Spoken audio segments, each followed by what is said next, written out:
So you mentioned that you were doing a lot of country stuff and then started with Klein and you guys were kind of on the smaller side. How did you start getting to go on those tours? Just like the one with Kate and Pappas.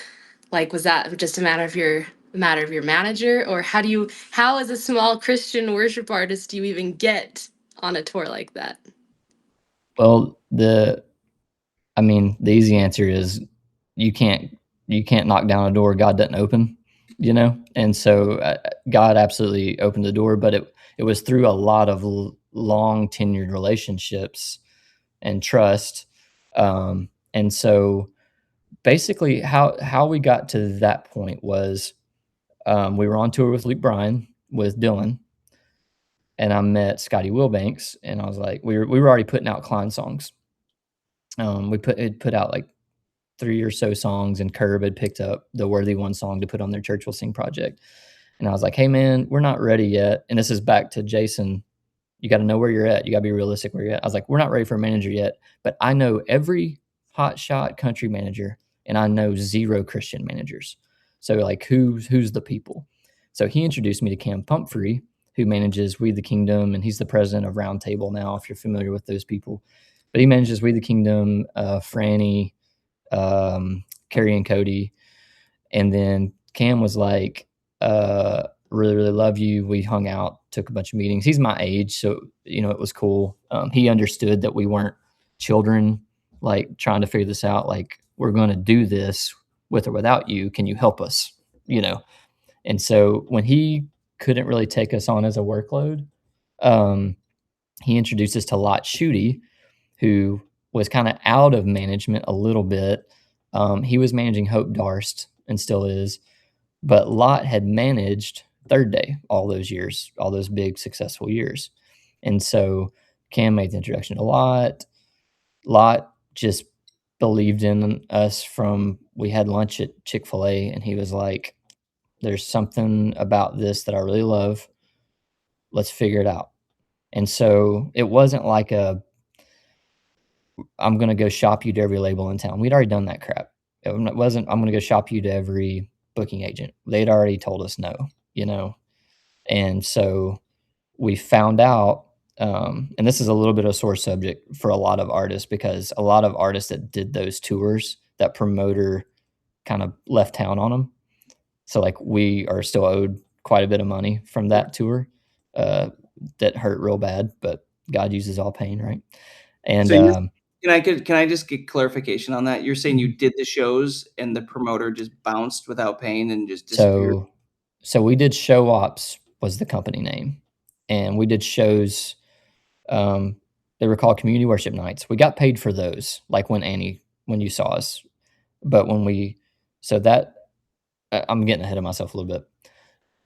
Basically, Lot was like, "Hey, I think I can get you in on this because you and Derek can play," and the artist respected our abilities to play, basically.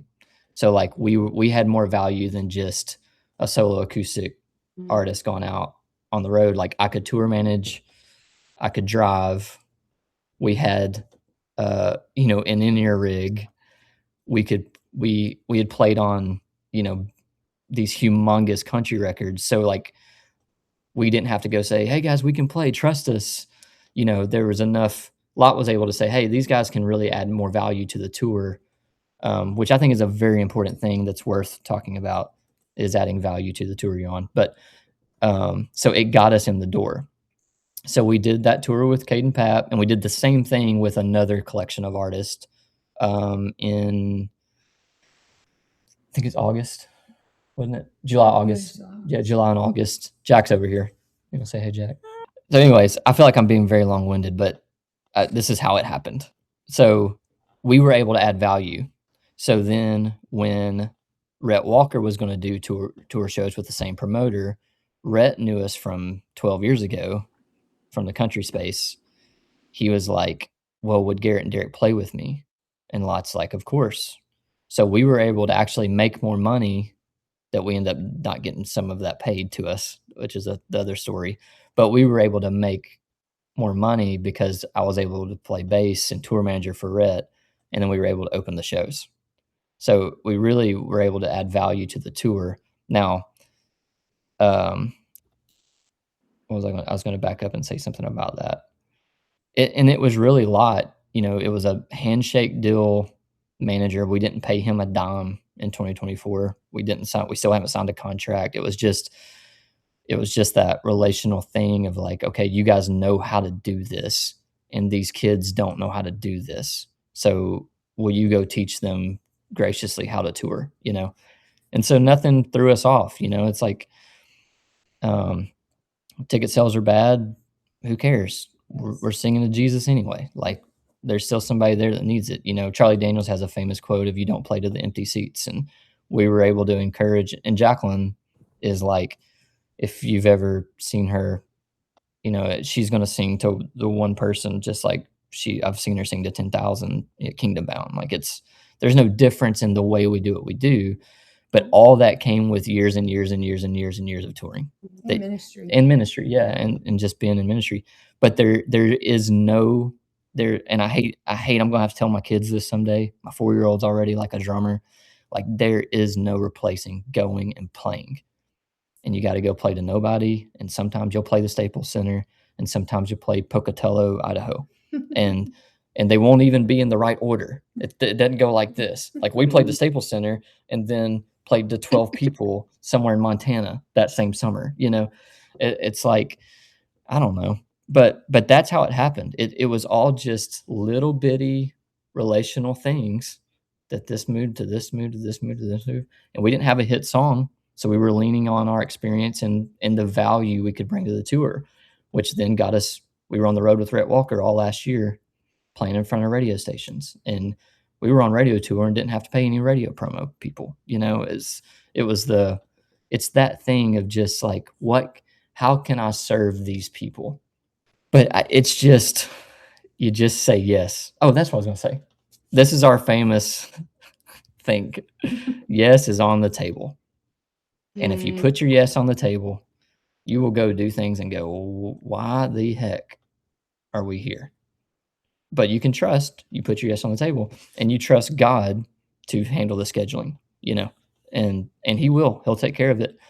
But it's like, what are ways you could add, think about, like, how could I add value to a tour? Could I be a really great merch person?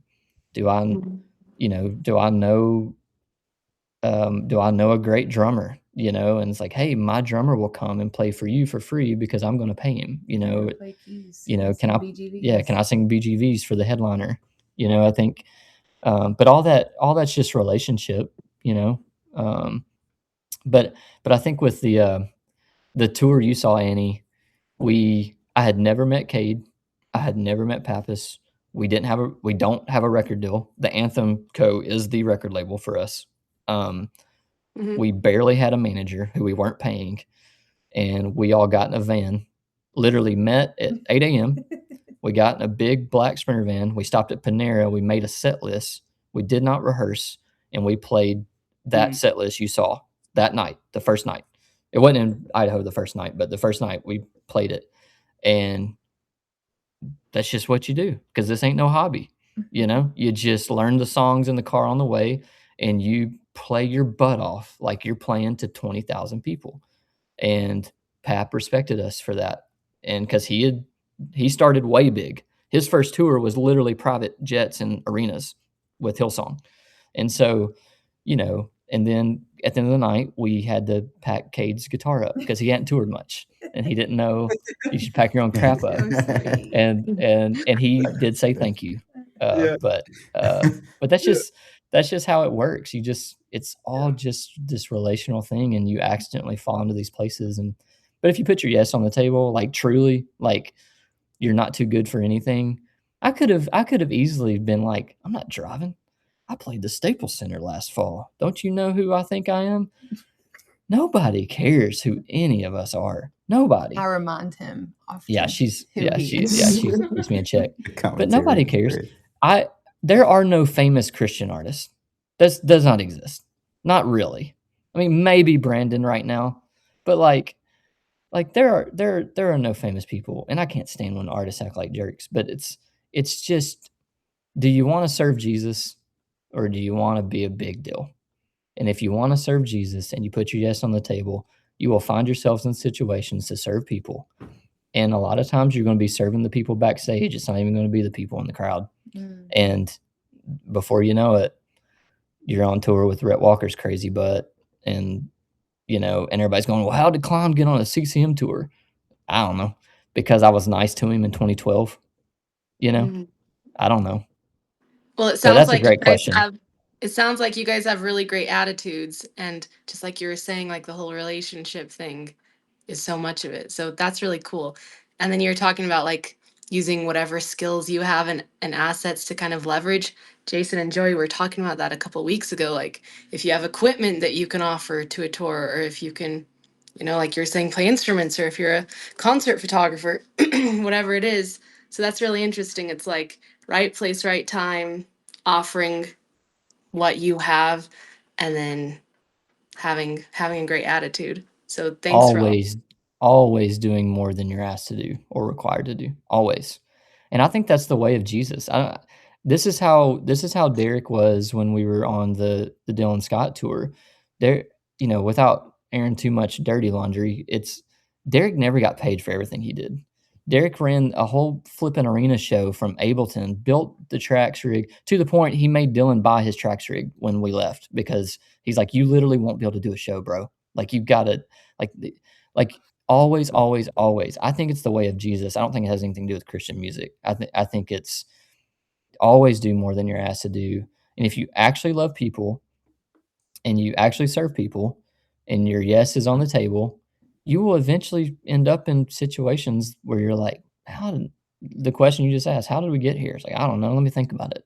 Yeah, that's a great question. And I think, our attitudes are good until, like 3 a.m. and the Hampton Inn doesn't have your reservation and you got to keep your cool. And believe it or not, we started as two broke artists working multiple jobs, touring the country with our band trying to get signed. The label said no. COVID shut everything down.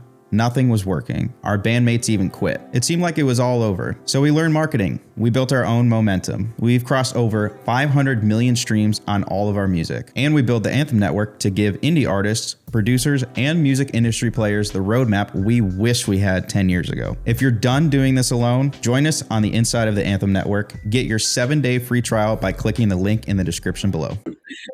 That reminds me of a book by Mark Maxwell. It's called Networking Kills.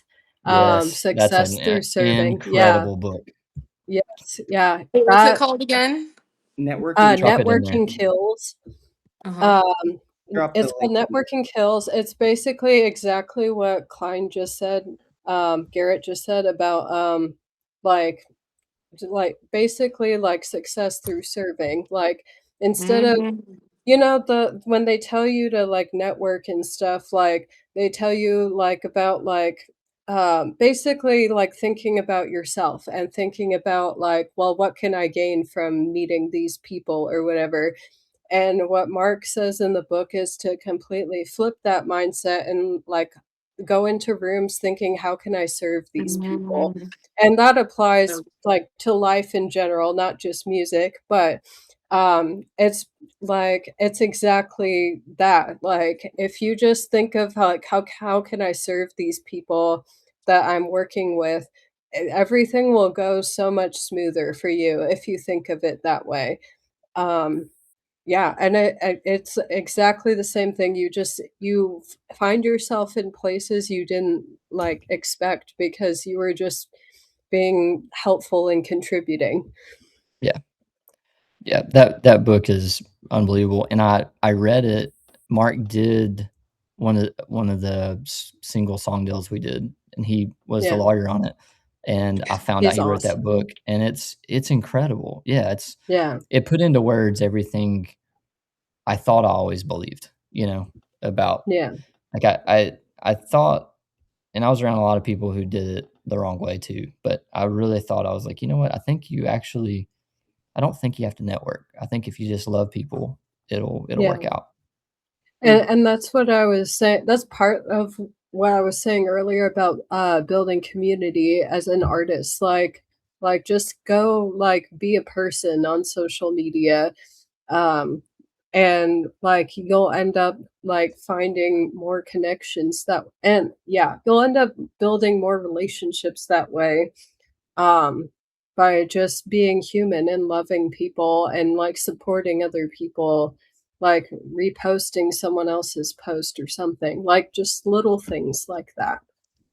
Isn't it crazy how like just supporting Yeah.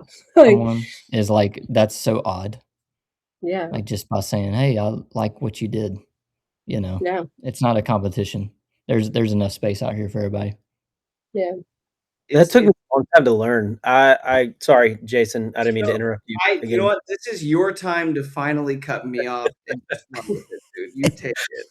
Man, Take it, I played baseball all my life and really didn't get serious about music until college. And it took me, I mean, really all through college to realize that the guys that I was sharing the stage with were not my enemies, and that we could be cool with each other. Whereas it wasn't like you're looking across a dugout at somebody snarling. It's, man, we're all in this together. You know, Yeah. there was just something, I don't know, for me, when that switch flipped, there was something so freeing about that, hey, yeah, you can ask for help with a humble spirit. And I think a lot of people these days see through the networking side, that with humility, you can kind of ask for anything and be willing to learn. And that is how the community aspect of it happens. Not, hey, I'm going to step on your throat and get on top, get ahead of you. So, I mean, I love that. They don't have to lose for you to win. Exactly. Yeah. Yeah. We have this idea that we're like programmed into in this world that like, oh, for me to get what I want, all y'all gotta lose because there's a fixed supply. Wrong. Yep. We can all win together. The rising tide can raise all of our ships together. Yeah. I love Yes. that. And it goes even deeper, where like when Mark said in the book, like, if you like you go into rooms like asking yourself what do I have to offer other people, well, in order to get to that place, you have to have like you have to be solid in your identity, and like have the confidence to know that you do have something to offer people. You're not just a nobody, you are valuable, you have like knowledge and skills that can benefit other people. And yeah, and then like with the seeing others as like your competition, it's the same thing. It's like if you're not confident in yourself, then you're just going to see other people's skills and abilities as a threat instead of just like a part of your community. So, Yeah. Did a great call. did somebody have another touring question? Did we cut that off? Joey, you looked like you were gonna have an aneurysm. Oh, I was just maybe gonna it's me. say, Green no, memory. we hit the whole leverage thing. Annie hit the leverage thing about providing gear and playing and stuff. My other random question was, what's the worst travel story you've ever had while being on the road? Great like, productive question here. I'm gonna tell you the thing that popped in my mind. Two things popped in my. I don't know if they're the worst. I need to think about it, but two things popped in my mind, kind of at the same time. One time we had a bus breakdown in 10 years with Dylan Scott one time, which is insane. Okay, one single Just day. one? We missed one show. Incredible. And I was sitting in the middle of nowhere, Indiana, and my 4-month-old was put in the hospital with RSV. I couldn't get to a rental car. I couldn't fly home. The bus wasn't working. We were going to have to wait till the next morning for the parts to get there. And that was awful. It was miserable. Jacqueline's at home, postpartum, with our 4-month-old in the hospital. That sucked. The other thing I remember sucking real bad is our cheapskate manager. We were on tour with Justin Moore, I think, at the time, and we were going to get to go to the Today Show, which you're like, oh my gosh, this is going to be the most amazing thing ever. Well, this loser put us on a train outside of DC. We walked up, we hadn't slept, and there's no train station. There's just like a stop. There's no people. And all of a sudden this train stops, the doors open up, and we're like, I guess we get on this train. So we ride this train all day. Then we finally get to Union Station. All of our gear. He didn't let us fly anything. He didn't let us blah, blah, blah, whatever. And I remember that being like real miserable because we didn't sleep for the whole day before. And then sound check for those things are like at 2:30 a.m., so like that was miserable. And it's like what should have been like this like bucket list thing sucked real, real, real bad. And then I was trying to think, there were like, there's always just like these weird things that happen. Like, a booking agent gets drunk and throws darts at the board on where your shows are going to be, And so like we played Boston House of Blues one night and we were still in a Sprinter van. So we had driven like the whole run. And the next day at 2 p.m. we had to play a radio show at a festival in Seattle. So we played the House of Blues, which was like, probably a 10 p.m. show. Didn't sleep, went to the airport at 4 a.m., got to Seattle, played the show, caught a red eye back. So you learned why they call it a red eye. It took me a bro. trip like that to learn why they're called red eye. Huh? Dumb touring. Oh, it's stupid touring. So we've learned to tour smarter, not harder, in those early years. But yeah, that was, I don't know. I'm sure I could, how many hours you got. I'm sure we could go down some rabbit holes, but those are the things that like first popped in my mind were like, these things should have been very cool. And they were actually very miserable, Wait, Joey and Jason, do you guys have a tour horror story? And Well, I together? immediately resonated with the I was gonna say, 3:30 a.m. hotel. Like you show up to the hotel and they're like, sorry, there's a golf tournament.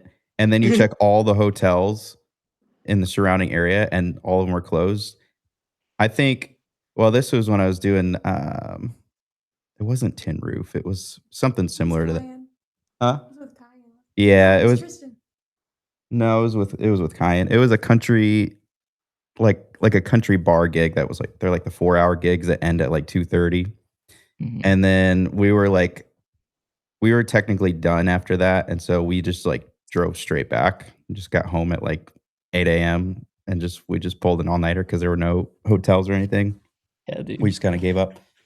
Ugh. We talked about that one time about this wasn't really a travel story about when like 4 people showed up at the Mass Anthem gig in St. Louis, and then we went out to Dairy Queen with them after, with just all the people that were there because there were 4 of them. Yeah, That was We did that. We did that with on that Pappas tour with Cade, Annie. We played somewhere in Montana. What about it? No, 0 people there. Oh. 8 volunteers, and I'm telling you, y'all think I'm full of crap. Jacqueline sang like it was 20,000 people, and a girl got saved that night. Like Yeah. the one person that came, gave her life to Jesus. Okay. I mean, they had to do the compassion spiel. They had to do the whole daggum show, right? And we went to In-N-Out. They're like, afterwards. take a We drove. packet. There's no one Yeah, sitting. yeah. And so Anybody. we went to In-N-Out, and Pappas, he'd been great the whole tour, Oh Lord. and he just He sits had in the his front seat. breakdown moment. He just goes, and he wouldn't talk. And I'm starting to feel a little tense, a little PTSD. The guy I used to work for is kind of a tough dude. Okay. And I'm kind of having a little PTSD. Right.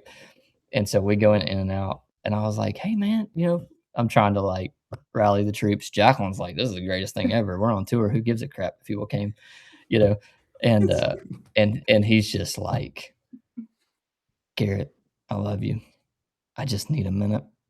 And he just sat by himself and ate his little In-N-Out burger. And he was on the next day. But like, yeah, those are demoralizing for some people. And for some people, we go, hey, we got paid. Let's go home. 0. Let's go home. See what happens. Bro, there were a few when I was touring with the touring manager for Citizen Way, where there was one in Colorado that I don't know if the promoter got high and just forgot their job, but no one was there.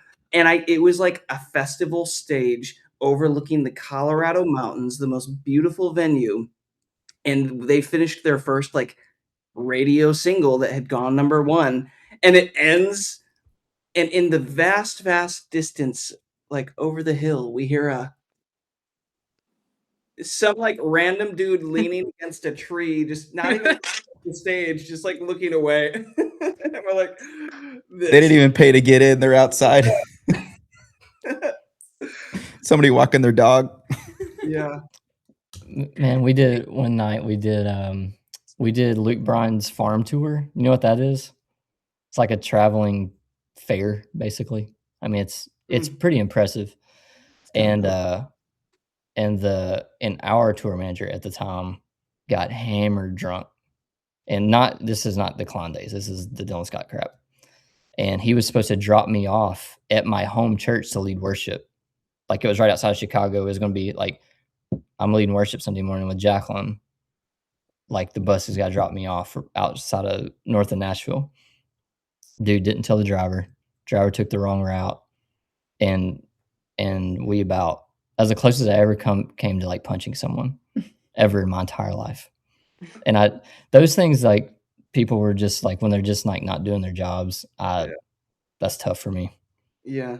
It's tough. I will say being a tour manager and being in that role for 2 years, the most frustrating thing was when people wouldn't show up on time was a big one. So like I would always, you probably experienced this, Garrett, where you always move everything up an extra 20 minutes, 30 minutes. Oh yeah, dude. Because like, I know you're not going to show up on time. I know you said yes, but there's no way you're going to be here on time. And the nuance is knowing who is under you. I'll say under you, who you're responsible for and who you're not. I am not responsible for Rhett Walker. Yep. I need to have everybody else side stage on time. If he's watching the Bulldogs, he's probably going to be 5 minutes late, and I don't care. He's the boss. Yep. You know, he who makes the gold makes the rules. That's the golden rule. Before you head out, if that session gave you just one good idea, imagine what'll happen when you're actually in the room with us every week. That's what the Anthem Network is all about. Artists connecting, getting real-time feedback, and taking action together. You can join right now with a 7-day free trial and be part of the next live call for free. Don't just watch other artists grow with them. Click the link in the description and we'll see you on the next call.